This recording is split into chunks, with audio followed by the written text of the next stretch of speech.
Well, Ann Coulter is the best-selling author. Her latest book was a huge bestseller, but apparently a lot of Democrats have not read it yet. It's called Resistance is Futile. Why do they keep trying? Great book, Resistance is Futile. Also, her book, Adios America, is the best one ever on the border crisis. You can go to AnnCoulter.com. You can get her books, her column. Follow Ann Coulter on Twitter, of course, and Facebook and Instagram. Ann Coulter, how you doing? Fantastic. How are you, Mark Simone? Incidentally, Adios America isn't just the border crisis. It's about legal immigration. Well, yes, but immigration, of course, the big issue, and I think the best book on the subject. If you want, yes, it is. Thank you.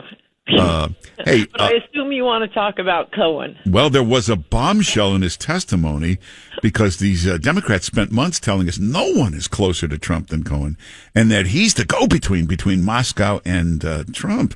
Well, he testified. He just said under oath, I saw no evidence of Russian collusion. So isn't that it? Case closed? This Russian collusion thing. It's as if they're trying to convince us the world is flat. Not only that, part of his big showstopper evidence was that he overheard Roger Stone calling Trump and saying he was trying to get through to WikiLeaks, and WikiLeaks had something coming. The obvious point of which, if anyone in the campaign, particularly the president himself, wow, wonder what WikiLeaks has. What do they have? Obviously, they did not have a direct line to Russian intelligence. Yes. You don't call up WikiLeaks hoping for scraps from the table. And, one other thing that is kind of important, these Elliot Nesses on the Democrat side trying to enforce the most preposterous, or acts like, this is an impeachable crime, a campaign finance violation, which, as you will see in Resistance, is futile. It's absolutely absurd, their argument. They have to prove that Trump knew, with his fine legal mind and attention to detail, that it would be a campaign finance violation to pay hush money. Paying hush money isn't a crime, of course. They're claiming this is a reporting violation, but also that to make it a campaign violation, the crucial, I think, the heart of the matter is that the only reason he would pay that money was to con the voters into thinking he was a man of great moral rectitude. Which I believe was not really his profile. That wasn't why people voted for him. And not because, he didn't want Melania to know. He didn't want his grandkids to know. He thought it would hurt his brand. There's absolutely no way this could possibly be a campaign finance violation. That's all you're going to hear about from these lunatics for the next week. But meanwhile, while they want, this ridiculous jaywalking charge would be more impressive, this ridiculous campaign finance violation treated like, it's the law. Basically, all of Cohen's testimony is a violation of a rather sacred legal privilege, the attorney-client privilege. Yeah. I mean, I really am stunned that no one's mentioning that. I mean, their argument is, there's a crime, I assume, there's a crime fraud exception. Yeah, except there was no crime. And their only evidence of the crime is Cohen reaching the attorney-client privilege to call it a crime. Yeah. But on the other hand, he wasn't really Donald Trump's lawyer. Donald Trump had great lawyers, top lawyers. And then nobody's ever asked him, he's a very litigious guy. How come every time he sued, every time he took a legal action, you were never the lawyer on it? Nobody's ever asked him that. Well, I must say, I hope you're right about that, because watching this guy, I don't know if you've had this feeling come over you when pursuing our favorite hobby, watching MSNBC. Whenever I see that snarling, spitting, and not particularly bright Steve Schmidt, I think even less of John McCain. And that wasn't a high bar to begin with. I do kind of look at Michael Cohen and think, what on earth was Trump doing employing this guy? Well, because all billionaires have a guy like this. Because when you got to pay off the mistress or the porn star, you don't bring in Mark Kasowitz. You don't bring in the top lawyers on this. You give it to this guy to handle. Trump isn't my favorite person right now. No, really? You're kidding. But I'm sorry, I don't believe the Stormy Daniels story. She's claiming she had sex with him one time. That's the big affair, and Playboy Bunny claims it was a few more times than that. And yet, he was a very famous man and a very rich man. Neither of them have one scintilla of piece of evidence. Nothing at all. Well, not a link, not a phone message, not a text, not a spoon from the coffee with his DNA on it, not a speck of evidence. Give me a break, Mark Simone. I could date someone once and produce proof. Oh, yeah. Well, more about that later. But the Stormy Daniels thing, to a lot of people, they said, "Ooh, it's so seedy." But this looks like the Duke and Duchess of Windsor now compared to Bob Kraft with his strip mall drive-through massage parlor. Yes. Yes. Hey, there's 200 names on this list in Palm Beach coming out. You think we'll recognize 50 of them?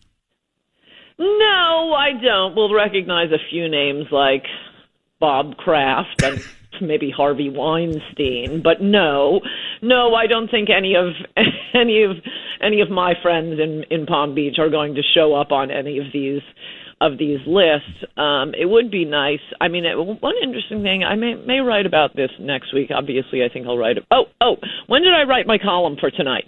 It's on the Cohen testimony. Yes, I wrote it yesterday. And how could I do that? Yeah. Because their arguments have not changed. There was a brief fleeting moment last night before they printed his testimony where I thought, oh my gosh, what if I'm wrong and this isn't all going to be what I think he's going to say? And then I remembered, no, I've been watching this coverage for 2 years. They have not come up with a new argument. There is nothing new about Trump. We just have to hear the same things over and over and over again.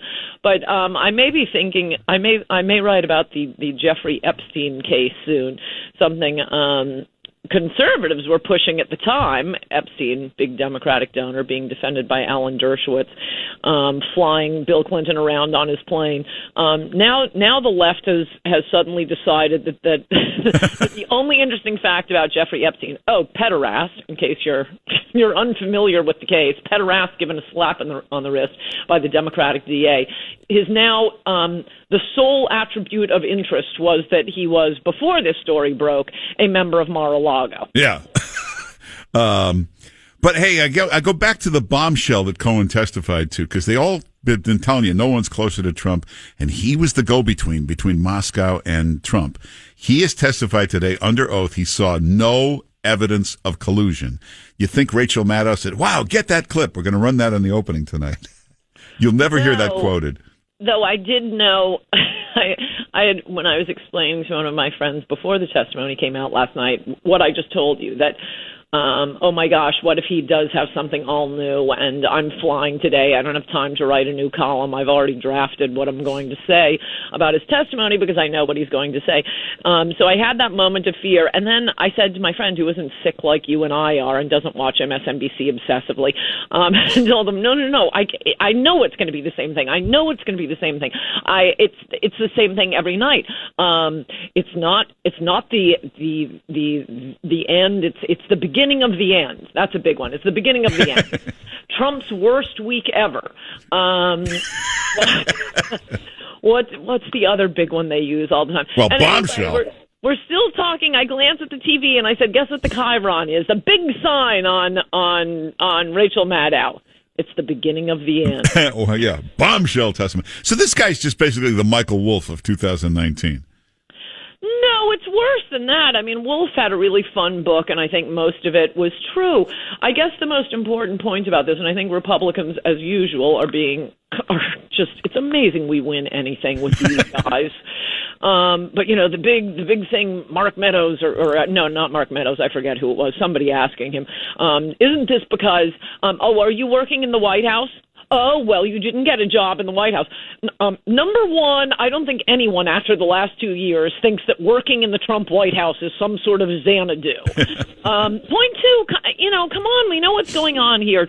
Cohen was caught dead to rights on a slew of serious felonies: bank fraud, cheating the IRS, big fat felonies that are going to land him in prison. The prosecutors could get him to testify that he was a Martian. He's doing this as part of his plea bargain. That's what is interesting about this. Not that, oh, you didn't get to work in the White House. Oh, that's so retarded. Wow. I hate to say we're out of time, but everybody get Ann Coulter's book. The latest one is her best. Resistance is Futile. You can get the new column. Go to AnnCoulter.com. Follow her on Twitter. But just go to AnnCoulter.com. You can see everything there. And follow her on Facebook and Instagram. And Ann Coulter, thanks for being with us. Good to talk to you, Mark Simone. Bye-bye. All right. Take care.